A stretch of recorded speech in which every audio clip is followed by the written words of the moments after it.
Guys, welcome back to another tutorial. Today we're going to cover the very basics of Photoshop and what you can do to an image such as this one to make it almost like a magazine-y sort of look, a bit of airbrushing, a bit of colour correction, sharpening, and making sure everything looks nice and crisp, ready for print or sending to an agency. So this one here is of a model of mine. She's a very good friend of mine, Gemma. She's called Gemma Duboc. And as you can see in my layers palette here, I've already added, this has already been edited to a certain extent. It hasn't been sharpened or anything yet, but this is what the original photograph looks like. If you can't tell the difference, I'll just zoom in here. Now you can see we've got, let's just get this tool here, you can see we've got hair here coming across to her lip and her nose. We've got a stray hair here. And we've got a couple of little blemishes that we can get rid of, no problem, all just within Photoshop.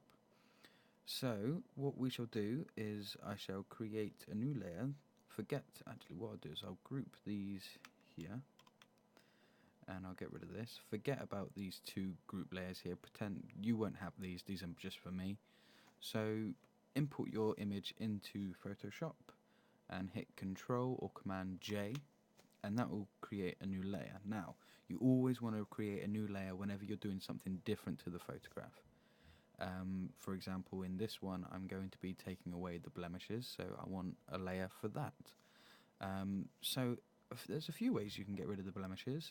I prefer to use a tool that's called sorry, not the crop tool, the patch tool, which is usually located underneath this sort of plaster looking icon here. If you click and hold, it's actually called the spot healing brush, which I'll briefly talk about in a minute. And patch tool is just underneath it, and it works like a freehand crop tool. So what you do is I shall just zoom in on, let's say this one down here is quite noticeable, this one right there. Let's zoom out just a little.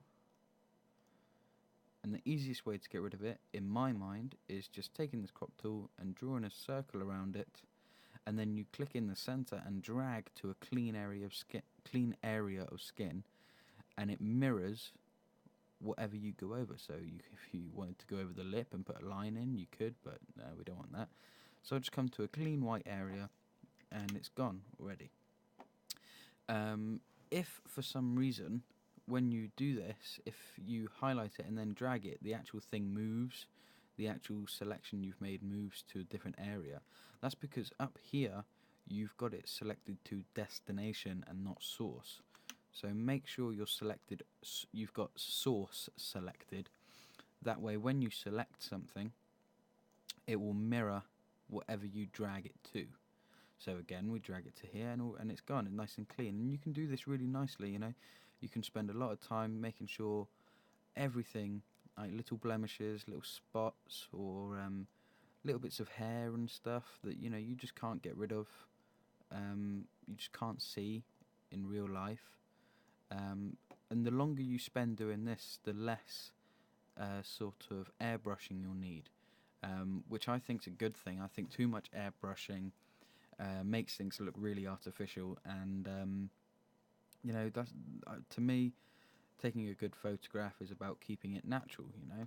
I mean, we will use a little bit of airbrushing here. As you can see, we've got a few pores here that, because of the flash and the lighting I was using, they've come up quite strong. But we can get rid of that with a bit of surface blur. So yeah, you just carry on going through with your patch tool, getting rid of any sort of little blemishes and stuff. Talk to your client if they want things like this. You see, this is just a tiny little scar here on the side of her mouth. Talk to your client and see whether or not they want things like that left in. It's a bit different when it comes to dimples and things like that, things that are really noticeable on like cheeks and stuff, because that's actually really part of someone's facial expression. Whereas something little like this, a scar, I mean, it's pretty naked to the human eye anyway, because it's only when you look at a photograph that you pick up on things, really. And you can use the patch tool not just for blemishes, but you can use it. See, we've got very faint lines here under her eyes. that we can just, we can highlight those and take them away. And we can do the same for all of them. So what I'm going to do is I'm going to carry on doing that, and I'll get back to you in just a second.